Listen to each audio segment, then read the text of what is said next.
Re-salut! Je fais cette vidéo aujourd'hui parce que cet automne, j'ai lu 11 livres dont je ne vous ai pas encore parlé. Donc je me suis dit que j'allais vous présenter tout ça sous la forme d'un classement. Donc évidemment, on va parler du meilleur, mais aussi du pire, parce que je vous garantis que dans cette vidéo, il y a autant de coups de cœur que de coups de gueule.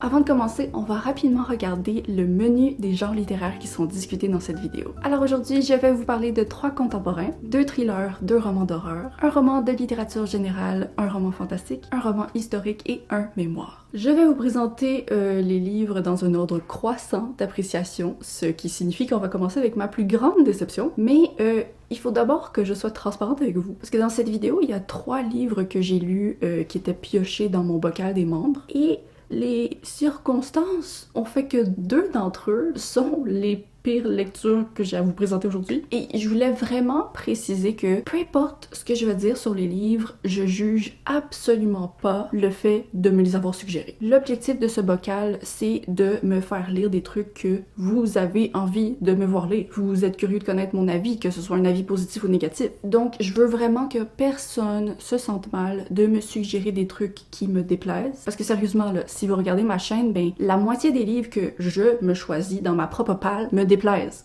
Bref, tout ça pour vous dire que grâce à la suggestion de Joanie, j'ai un sacré rant à vous faire sur le livre Et tombent les têtes de Victoria Charlton et Alexandre Soublière. Ça, en bref, c'est un roman qui suit une protagoniste qui est la créatrice d'un podcast de true crime et elle s'est donnée pour mission de retrouver les têtes qui ont été cachées par un certain tueur en série qui a été exécuté avant de dévoiler l'emplacement des parties de ses victimes. Et l'autrice, c'est elle-même une grande youtubeuse de true crime. Personnellement, j'avais jamais regardé son contenu avant de lire le livre, donc je veux vraiment pas que ma critique du livre soit perçue comme une critique de l'autrice ou de sa chaîne YouTube. Ce sont 2 trucs complètement séparés. Donc au début de ma lecture, je détestais pas, je trouvais que c'était divertissant. Je voyais que ça allait probablement être extrêmement simple comme truc, genre la plume est excessivement simple, mais le récit était assez rythmé puis intriguant pour que ça tienne la route. Par contre, bon, ça a fini par dégringoler assez vite pour moi et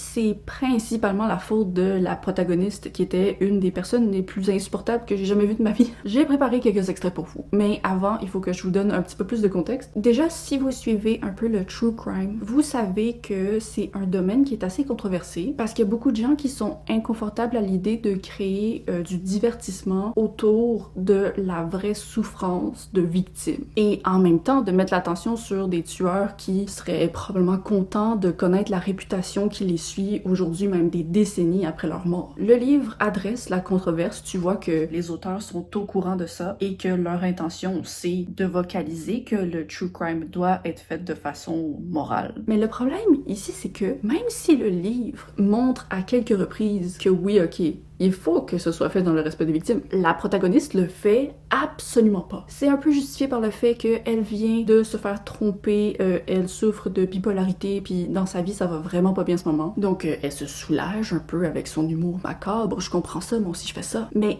c'était douloureusement maladroit. Je vais vous montrer un extrait où elle entre dans une maison où il y a plein de crimes qui ont été commis et elle enregistre tout au long un extrait pour son podcast. Lorsqu'on se tient debout dans cette maison infernale où chacune des victimes était attachée avant d'être littéralement guillotinée, la nausée nous prend automatiquement. Pas en raison de l'odeur des déchets ou du moisi, c'est plutôt comme une nausée existentielle. C'est comme si on avait tout à coup la certitude que le mal existe vraiment. Mais je n'ai pas peur, je n'ai pas envie de m'en aller. Au contraire, dans un sens, je me sens chez moi. Je regarde l'état des lieux, les excréments de souris et la pourriture, et je n'ai pas le choix de m'avouer qu'il s'agit du reflet de mon cœur en peine d'amour, vide, froid et vandalisé. Je trouve ça tellement égocentrique d'utiliser la scène de crime de ces femmes qui ont été torturées pour faire une comparaison avec ta peine d'amour parce que ton copain t'a trompé. Puis si ça avait juste été cet extrait-là, j'aurais pu genre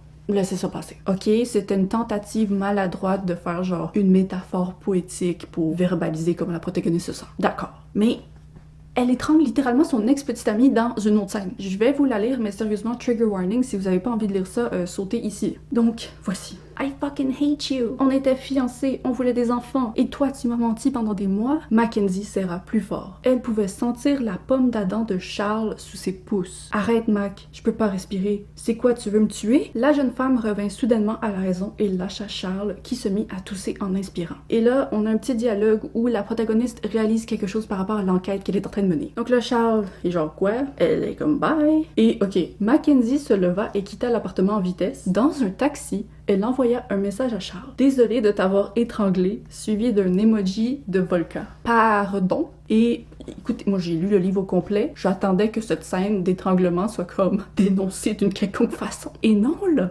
non. Le seul impact que ça a dans le livre, c'est vraiment juste pour que la protagoniste ait cette petite réalisation qui fait avancer l'enquête de manière prévisible. Mackenzie, au fil du livre, elle se fait quand même assez souvent confrontée par des personnages face à ses comportements irresponsables et chaotiques. Mais moi ça, je peux pas l'avaler. Surtout avec un emoji de volcan. Genre, va pas t'excuser de m'avoir étranglé avec un emoji de volcan. J'ai oublié de mentionner, mais moi, ce qui m'a vraiment dérangée, c'est que, tu sais, oui, Charles, il l'a trompé. C'est pas bien ce qu'il a fait, là. C'est normal qu'elle soit vraiment profondément affectée par ça. Mais on dirait que le livre utilise la bipolarité de la protagoniste pour un peu justifier ses actions, à la fois irresponsables et profondément violentes. Si c'était un livre qui était écrit genre, ok, on suit une fille qui est vraiment immorale, c'est une vilaine, blablabla, ben là, ok, tant pis. Mais non, c'est pas comme ça que le texte est fait. C'est vraiment juste comme, il faut lui pardonner, tu sais. C'est un volcan, cette fille-là. Puis je trouve ça vraiment irrespectueux pour les personnes qui souffrent de bipolarité et qui ne sont pas violentes comme ça. Je suis peut-être un peu juste trop affectée parce que dans mon entourage, il y a plusieurs personnes qui souffrent de bipolarité puis jamais de toute leur vie, elles étrangleraient quelqu'un comme ça. Puis si elles le faisaient, ben elles se sentiraient méga plus mal que juste Mackenzie qui envoie un emoji de volcan. En tout cas,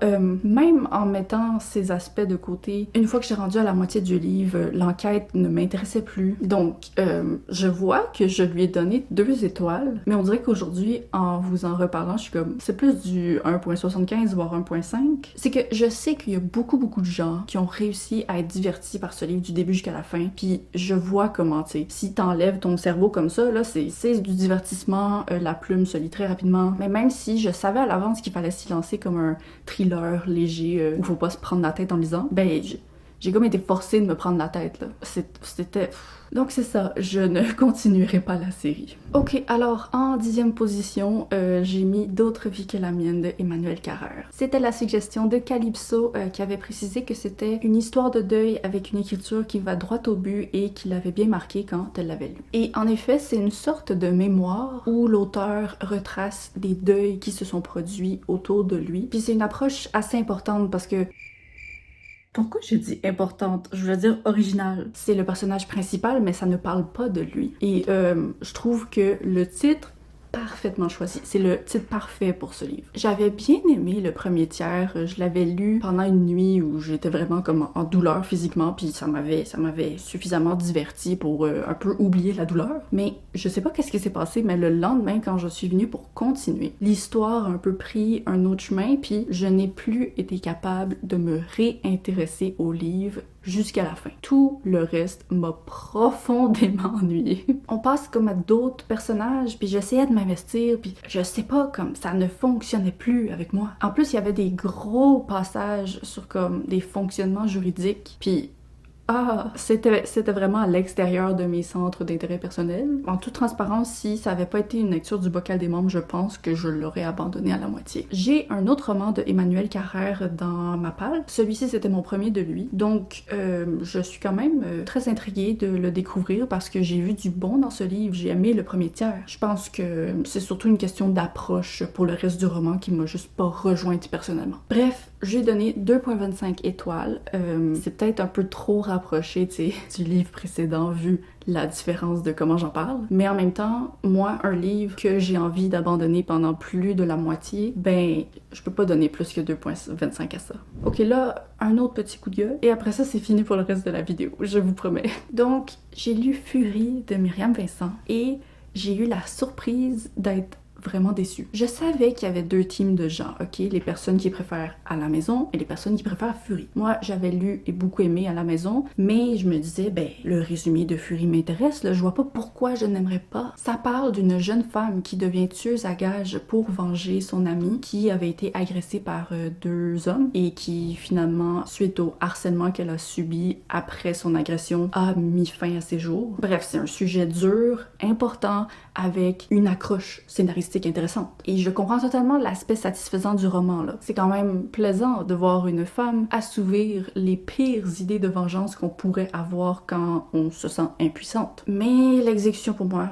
il y avait plusieurs problèmes. Premièrement, j'avais pas du tout été dérangée par la plume dans À la maison, mais là, je sais pas pourquoi, j'étais pas très fan. Je trouvais que ça donnait un ton assez jeune adulte au livre, peut-être même genre adolescent, alors que à côté, ben on parle de trucs vraiment très durs et violents. Puis peut-être que c'est un clash volontaire, tu sais, la protagoniste est une adulte, mais elle est pas si vieille que ça, elle est au cégep. Mais moi, personnellement, juste l'écriture m'a empêché de prendre le livre autant au sérieux. Pour moi, le plus gros problème, par contre, ça reste dans la répétition constante du récit. C'est la même scène qui est répétée pendant genre 60% du roman. Oh, je suis une tueuse à gages, je tue un homme. Oh, mais je me rapproche de mon ami à l'école et oh, mon patron l'apprend puis il est pas content. Oh, je tue un homme. Oh, je me rapproche encore plus de mon ami. Oh, mon patron est pas content. Et c'est juste la même boucle, tout le temps. À un certain point, même si au début j'aimais le livre, là j'étais comme ok, c'est redondant, j'ai hâte que ça se termine, mais je vais continuer à lire parce que la répétition avait au moins le bienfait de faire monter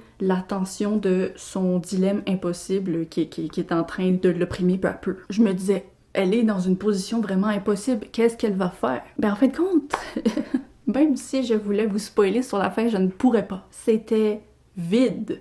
Une fin vide, complètement insatisfaisante. Ça m'énerve de ne pas aimer cette fin parce que moi j'aime ça les auteurs qui osent déranger avec leur fin. J'aime les fins ouvertes, les fins douces amères, mais le problème c'est que pour que ce type de fin-là soit réussi, il fallait un récit qui se tienne mieux avant. Genre un récit vraiment explosif, que waouh! Et là, à la fin, c'est genre t'es laissé sur ta faim, mais d'une manière qui fait que le livre reste en toi puis tu continues à y penser. Dans les clips suivants, je vais parler un petit peu plus de la fin puis j'ai essayé de m'exprimer le plus vaguement possible, mais si vous voulez vraiment rien savoir sur la fin parce que ce livre vous intéresse, je vous invite à sauter ici. Là, c'était juste comme, ok, tu m'as fait subir toute cette répétition-là à laquelle j'ai survécu uniquement parce que j'étais comme, ben, je veux bien voir qu'est-ce qu'elle va choisir à la fin. Et au final, oh, j'étais fâchée là. Je lisais ce livre avant de m'endormir, puis vu que la fin approchait, j'étais comme bon, je vais lire au complet. Et donc là, je suis restée réveillée jusqu'à 1h30 du matin pour connaître cette foutue fin. Et finalement, il n'y avait pas de fin. J'étais tellement pas contente là, j'étais tellement pas contente. Donc tu sais, j'en parle avec beaucoup d'émotion, mais c'est pas un mauvais livre du tout. Je lui ai donné 3 étoiles. Pour moi, ça reste une note quand même positive. C'est juste que je suis vraiment énervée parce que j'aime Myriam Vincent. Je sais qu'elle peut faire des trucs qui peuvent me plaire beaucoup plus. Et je pensais vraiment qu'avec le concept de ce livre, c'était impossible que ça me déplaise, mais ça l'a pas fait. J'irais pas jusqu'à le recommander, mais en même temps, oui, parce que je sais qu'il y a beaucoup de gens qui l'ont aimé beaucoup plus que moi. Bon, on passe enfin aux livres du milieu sur lesquels j'ai beaucoup moins de choses à dire. Alors d'abord, il y a Come Closer de Sarah Gran. J'ai lu ce livre à cause de Sylvain Desmentiers. Shout out! Je décrirais ceci comme de l'horreur douce. On suit le quotidien d'une femme qui se fait progressivement posséder par un démon. Pour moi, ce serait en fait une bonne option de livre pour quelqu'un qui aimerait se tremper l'orteil dans l'horreur, mais sans nécessairement vraiment se mouiller. Parce que pendant la majorité du livre, ça se lit quand même comme un contemporain. Tu vois l'impact de ces changements sur le mariage de la protagoniste avec son mari. Et c'est une lecture que j'ai appréciée. Je trouvais par contre que ça manquait de moments forts. C'est vraiment le type de livre où j'ai pas grand chose à dire, j'ai pas des trucs à pointer de qu'est-ce qui aurait pu être mieux, mais en même temps, je sais qu'avec le type de récit, ça aurait dû me marquer beaucoup plus que ce que ça le fait. Genre, je l'ai lu fin octobre, et au moment où je vous parle, je n'ai aucune idée de c'était quoi la fin de ce truc. J'ai oublié la fin. Donc c'est ça, j'ai juste été habitée par une sorte d'indifférence, mais pas une indifférence qui était ennuyée, ça se lisait bien, j'étais juste comme ok, je lui ai donné 3.25 étoiles, puis je le recommande très timidement.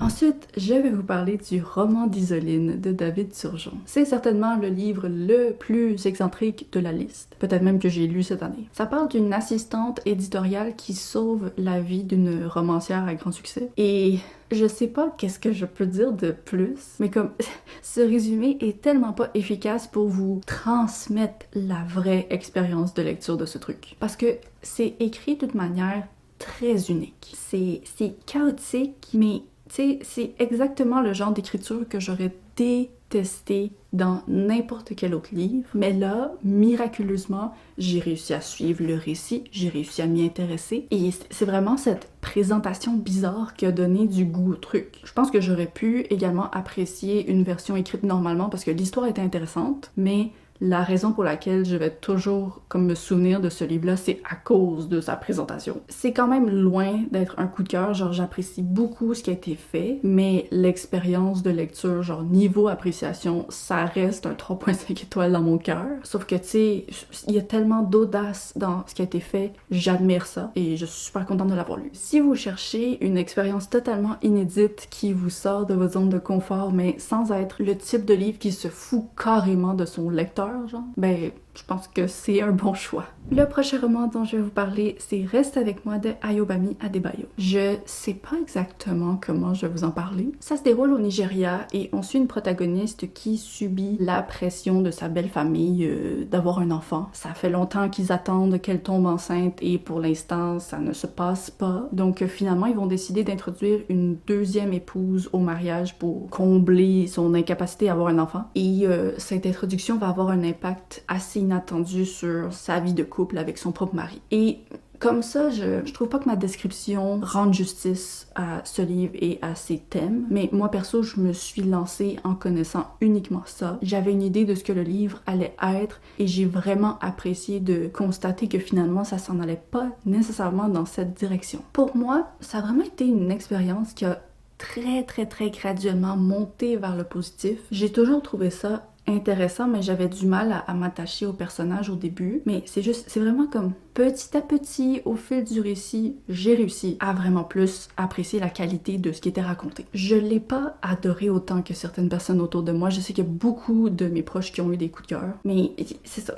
Encore une fois, il me manquait quelque chose que je ne saurais pas nommer. Ça reste que je lui ai donné 3.75 étoiles et que je le recommanderais. C'était vraiment intéressant. Mais voilà, je sais pas pourquoi je l'ai pas plus aimé que ça. Le livre en 5e position, c'est Cléopâtre et Frankenstein de Coco Mellers. C'est un contemporain qui suit l'évolution du mariage très impulsif entre Cléo et Frank, qui sont séparés par un grand écart d'âge et aussi un écart de classe sociale. Je pense que c'est un livre qui va définitivement diviser beaucoup de lecteurs, non seulement à cause de l'écart d'âge, mais aussi à cause de l'imperfection de ses personnages. Moi, personnellement, c'était exactement le genre de livre qu'il me fallait au moment où je l'ai lu. C'était une ambiance vraiment comme penser à la scène riche et artistique de New York avec des personnages qui sont privilégiés et qui font juste comme nourrir leurs propres défauts les uns les autres. J'ai trouvé ça intéressant, j'ai trouvé ça bien écrit. La différence d'âge m'a pas personnellement dérangée parce que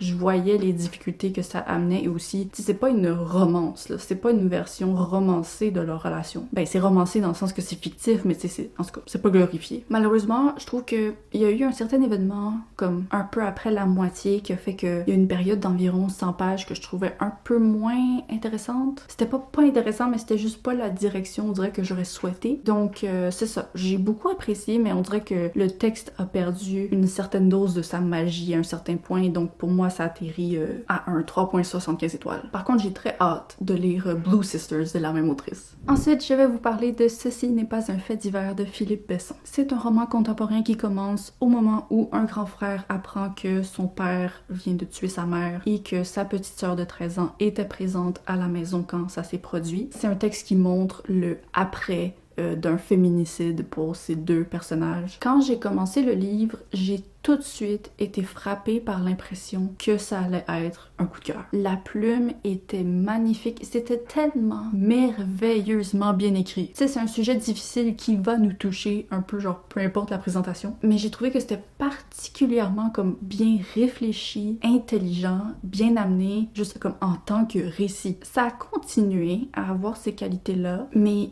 J'ai vraiment trouvé que c'était surtout visible dans le premier tiers du roman. Malheureusement, j'ai trouvé que le reste du livre se dévoilait de façon juste un peu plus simple. Je veux pas dire banal parce que, tu sais, ce que ces personnages traversent, ce n'est pas banal. Et en soi, il y avait rien de mauvais dans leur simplicité, mais c'était juste trop apparent pour moi le clash entre l'impression qui m'habitait pendant ce premier tiers et le reste. Tu sais, au début, l'auteur trouvait des façons tellement originales de présenter les informations, puis j'aurais juste souhaité que ce genre de travail perdure pendant tout le long. Donc pour cette raison, je lui ai donné 4 étoiles, mais ça reste néanmoins une superbe lecture que je recommande complètement. C'était mon premier roman de Philippe Besson et j'ai vraiment hâte de découvrir d'autres trucs de lui. En troisième position, j'ai mis Dolores Claiborne de Stephen King. C'est l'histoire d'une femme qui se fait interroger par la police suite au décès de la femme pour qui elle travaillait depuis très longtemps. Et pendant l'interrogatoire, on va également découvrir qu'est-ce qui s'est passé avec son mari qui est mort de façon mystérieuse il y a 30 ans. Là, je dis que c'est un interrogatoire, mais ce livre, c'est un monologue. De la tête aux pieds, c'est un monologue. Moi, j'aime beaucoup les interrogatoires dans les livres, donc sur le coup, j'étais un petit peu déçue. Mais tu sais, une fois que je suis entrée dans la tête de ce personnage, que je me suis habituée à toutes ces petites manies vocales, ben là, j'ai pu embarquer. J'ai beaucoup apprécié. Ma surprise personnelle est venue du fait que les 40 premières pages de ce roman parlaient d'une quantité astronomique de merde. Je n'ai jamais lu de toute ma vie un roman qui parlait autant de merde que ça.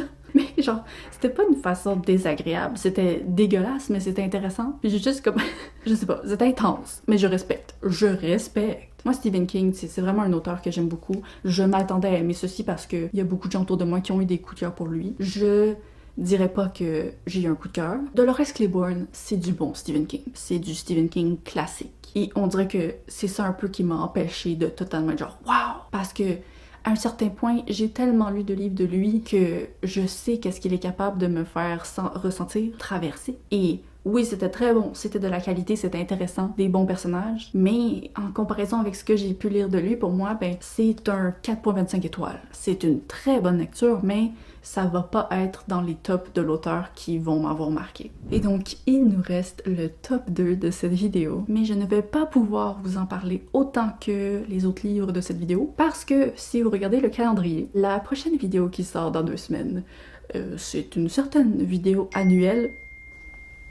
Je sais pas c'est qui. C'est une certaine vidéo annuelle où je parle de juste des livres que j'ai aimés beaucoup. Et les 2 livres que je m'apprête à vous présenter, ben oui, je les ai aimés beaucoup, donc ils figureront probablement là-dedans. Donc pour pas me répéter, je vais vous les présenter très rapidement. Je vais essayer de dire des trucs que je pense pas dire dans mon top 10, mais c'est ça. Ça va juste être un aperçu très rapide. Alors, en deuxième position, N'essuie jamais de larmes sanglantes de Jonas Gardell. C'était la suggestion de Bianca, donc merci beaucoup parce que sérieusement, si ce livre n'avait pas été dans mon bocal des membres, je pense que j'aurais trop été intimidée pour le lire un jour, mais au final, je lui ai donné 4.5 étoiles. Comme je m'y attendais, c'est un livre avec une charge émotive extrêmement élevée. On dirait que j'ai toujours eu un petit faible pour les auteurs qui ne protègent pas leur personnage. Il y a personne qui est invincible dans ce truc. Et j'ai trouvé que c'était un récit parfait pour rappeler l'horreur des premières années du sida. C'était l'horreur